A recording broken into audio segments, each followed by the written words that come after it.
2025 புத்தாண்டு பலன்கள். இந்த புத்தாண்டானது புதனுடைய குருவினுடைய ஆதிக்கத்தில் பிறக்க இருக்கிறது. அதாவது புதன்கிழமை அன்று பிறக்க இருக்கிறது. கன்னியா லக்னத்தில், அதாவது புதனுடைய ஆளுமையில் தனுசு ராசியில் குருவினுடைய தன்மையில் இந்த வருடமானது உங்களுக்கு பிறக்க இருக்கிறது.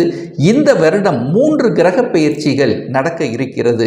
அதாவது 2.5 வருடங்களுக்கு ஒரு முறை பெயர்ச்சியாக கூடிய சனி பகவான் பார்த்தீங்கன்னா இந்த வருடம், அதாவது 2025 வருடம் 29/3/2025 அன்று சனி பகவான் கும்ப மனையிலிருந்து மீன மனைக்கு பயிற்சி ஆகிறார். அதே போல 1.5 வருடங்களுக்கு ஒரு முறை பயிற்சியாக கூடிய இந்த ராகு கேதுக்களானது வருகின்ற 19/5/2025 அன்று ராகு பகவான் மீன மனையிலிருந்து கும்ப மனைக்கும், கேது பகவான் கன்னி மனையிலிருந்து சிம்ம மனைக்கு பயிற்சியாகிறது. அதே போல குரு பகவான் பயிற்சி, அதாவது ஒரு வருடத்துக்கு ஒரு முறை பயிற்சியாக கூடிய இந்த குரு பகவானானது இப்போ ரிஷப மனையில் இருந்து மிதுன மனைக்கு பயிற்சியாகிறார். எப்போ அப்படின்னா 14/5/2025. ஸோ இந்த 3 கிரகங்களினுடைய பயிற்சியால் இந்த 2025 வருடம் என்ன மாதிரியான மாற்றங்களையும் திருப்பங்களையும் தரப்போகிறது என்பதை பற்றித்தான் இந்த பதிவில் நம்ம டீட்டெயிலாக பார்க்க போகிறோம். அதற்கு முன்னால் நம்முடைய சேனலை நீங்கள் ஃபர்ஸ்ட் டைம் பார்ப்பவர்கள் என்றால் மறக்காம சப்ஸ்கிரைப் பண்ணிக்கிங்க. இது சிம்ம ராசிக்கு எப்பேற்பட்ட பலனை தரும் அப்படின்னு பார்க்கும் பொழுது, இதுவரைக்கு சனி பகவான் உங்கள் லக்னம் ராசியை பார்த்து கொண்டு சில பிடிவாத குணத்தை உங்களுக்கு கொடுத்திருக்கும். தான் நினைக்கிறது சரி என்கின்ற தன்மையில் நீங்கள் செயல்பட்டு கொண்டு சில வகையில் நீங்கள் நினைக்க காரியங்கள் சில தடைகளை கூட எடுத்திருக்கும். சில டிசிஷன் மேக்கிங்கில் கூட தவறாக நடக்கக்கூடிய அம்சங்களை கொடுத்திருக்கும். இப்போ கேது பகவான் அங்கே வந்து அமர்கிறார். ஞான காரகனான கேது பகவான் வந்து அமர்ந்து அந்த இடத்துல அமர்கின்ற காரணத்தால் நிறைய அனுபவ பாடத்தை உங்களுக்கு கற்றுக் கொடுக்க போகிறது. எது செய்தால் நன்று, எது செய்தால் தீமை என்கின்ற அமைப்புக்கு ஏற்ப ஒரு நல்ல ஸ்ட்ராட்டஜிக் பிளான் வகுத்து திறம்பட செய்யக்கூடிய ஒரு ஆண்டாக இந்த சிம்மராசினருக்கு நிச்சயமாக அமையும். தனம் சார்ந்த விஷயங்கள் சிறப்பாக இருக்கக்கூடிய அமைப்பு. அதாவது தனத்துக்கு காரக கிரகம் என்று சொல்லக்கூடிய குரு பகவான் 11ஆம் இடம் என்கின்ற லாபஸ்தானத்தில் இருக்கின்ற காரணத்தால் நிச்சயமாக தனம் சார்ந்த விஷயங்களில் உங்களுக்கு பொருளாதார விஷயத்திலும் ஏற்றத்தையும் லாபத்தை கொடுக்கக்கூடிய அமைப்பு இருக்கு. திடீரென்று அதிர்ஷ்டமலை கொட்ட போகுதுன்னு சொல்லலாம். என 8க்குரியவன் 11ஆம் இடத்தில் இருக்கார் அல்லவா, அட்டமாதிபதி 11ஆம் இடத்தில் இருக்கும் போது திடீர் அதிர்ஷ்ட வாய்ப்புகள், திடீர் பணம் சம்பாதிக்கக்கூடிய வழிமுறைகள் இந்த வருடம் உங்களுக்கு இருக்க போகுது. ஆனால் பணம் சம்பாதித்த பணத்தை அந்த பணம் டீல் பண்ணுகின்ற விஷயத்துல மட்டும் கண்ணும் கருத்துமாக இருக்கணும். இல்லைன்னா எங்காவது ஒரு இடத்துல சிக்கிக் கொள்ளக்கூடிய தன்மை உருவாக்கிவிடும். ஏன் இதை சொல்றேன்னா, சனி பகவான் 8ஆம் இடத்துல இருந்து தனஸ்தானம் என்று சொல்லக்கூடிய 2ஆம் இடத்தை பார்க்கிறார். ஸோ 6க்குரியவன் 8க்குரியவன், அதாவது 6க்குரியவனான அந்த சனி பகவான் 8ஆம் இடத்தில் அமர்ந்து கொண்டு சம சப்தம பார்வையாக குடும்பஸ்தானம், தனஸ்தானம், வாக்குஸ்தானத்தை பார்க்குகின்ற இந்த காலகட்டத்தில் நிச்சயமாக வாக்கு சார்ந்த விஷயங்கள் எதை கொடுக்கணுமோ அதை கொடுக்கணும், எதை பேசக்கூடாதோ அதை பேசக்கூடாது, யாருக்கும் ஜாமீன் கையெழுத்து போடக்கூடாதுங்கிறதையும் ஞாபகத்தில் வைத்துக் கொண்டு செயல்படுங்கள். குடும்பத்தில் அந்யோன்யத்தை பெருக்கிக் கொள்ள வேண்டும். கணவன் மனைவி சார்ந்த விஷயத்தில் விட்டு கொடுத்து செல்லக்கூடிய மனப்பக்குவத்தை உருவாக்கி கொள்ள வேண்டும். அந்யோன்யத்தை கிரியேட் பண்ணிக்கணும். ஏன்னா அஷ்டம சனி உங்களுக்கு ஆரம்பிக்கிறது. ஏன் அஷ்டம சனியில் என்ன ஆகும், ஒரு வகையில் ஒரு குழப்பமான தன்மையும் குடும்பம் சார்ந்த விஷயம். ஏன்னா சனி 2ஆம் இடத்தை பார்க்கிறார் அல்லவா, அப்போ குடும்பத்தில் உங்களுக்குள்ள நல்லா இருந்தாலும் 3ஆம் நபர்களால் பிரச்சனை வருவதற்கான வாய்ப்புகள் இருக்கு. ஸோ இந்த விஷயத்தில் கவனம் எச்சரிக்கையோடு இருக்கணும்.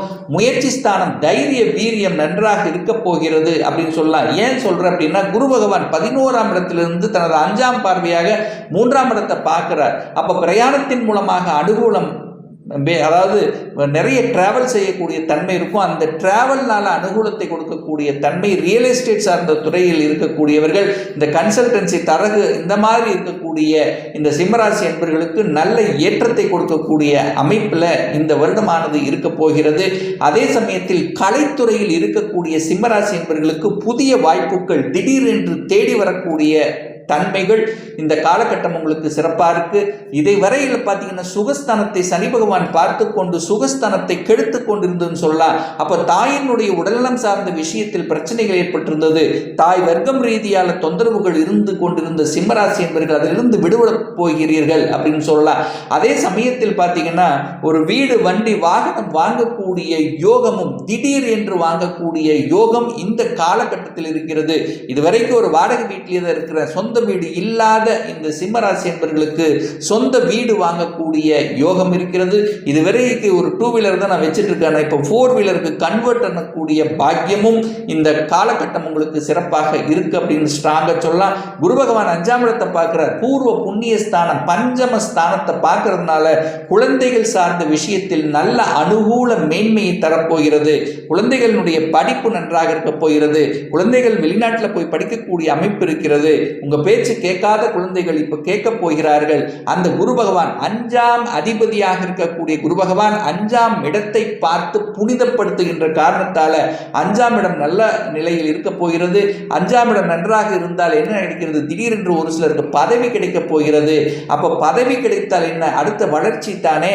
அப்ப நிச்சயமா பதவி கிடைக்கக்கூடிய தன்மை. 5ஆம் இடம் குழந்தை பாக்கியம் கிடைக்கக்கூடிய தன்மை.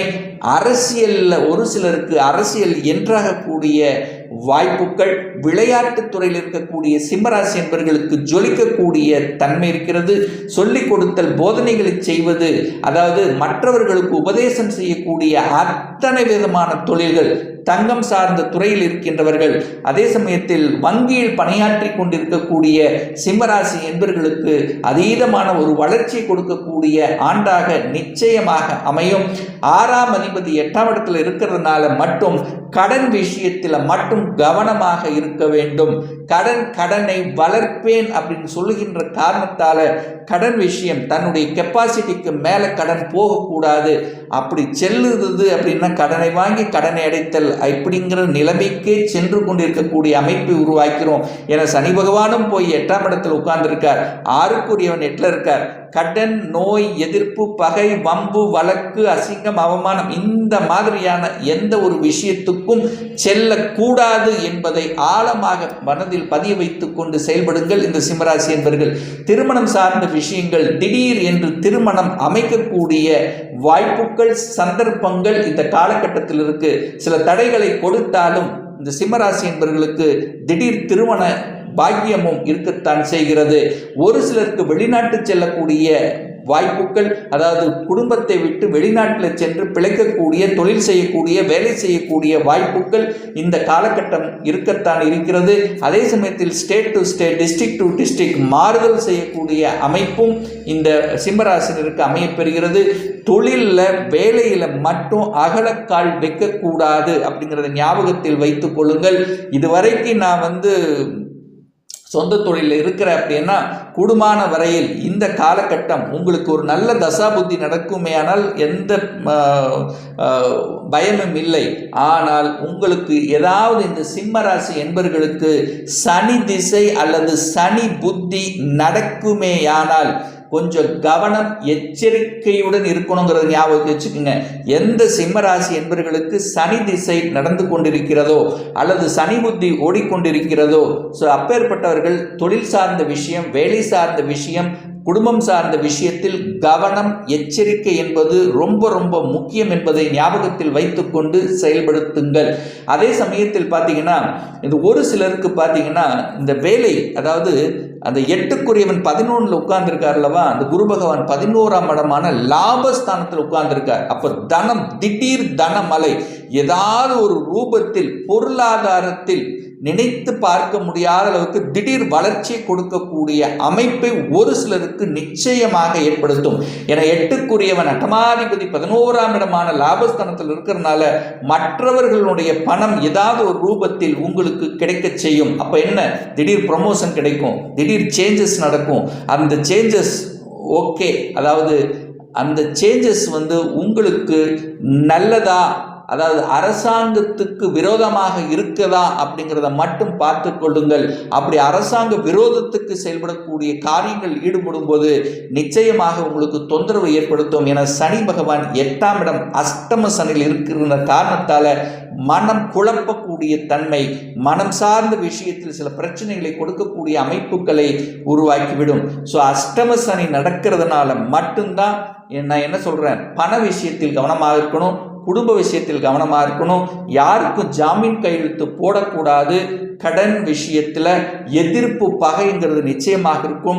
வேலையில் இருக்கிறீங்கன்னா அந்த வேலையை மாறணும்னா இன்னொரு வேலையை அமைத்து கொண்டு தான் மாறணுங்கிறத ஞாபகத்தில் வைத்து கொண்டாலே போதும். ஸோ ஆக மொத்தம் இந்த சிம்ம ராசி என்பவர்களுக்கு எதிர்பாராத விதத்தில் திடீர் அதிர்ஷ்டத்தையும் திடீர் பணத்தையும் திடீர் பொருளாதார ஏற்றத்தை கொடுக்கக்கூடிய ஒரு நல்ல ஆண்டாக அமையுங்கிறதுல எந்தவித மாற்று கருத்தும் கிடையாது.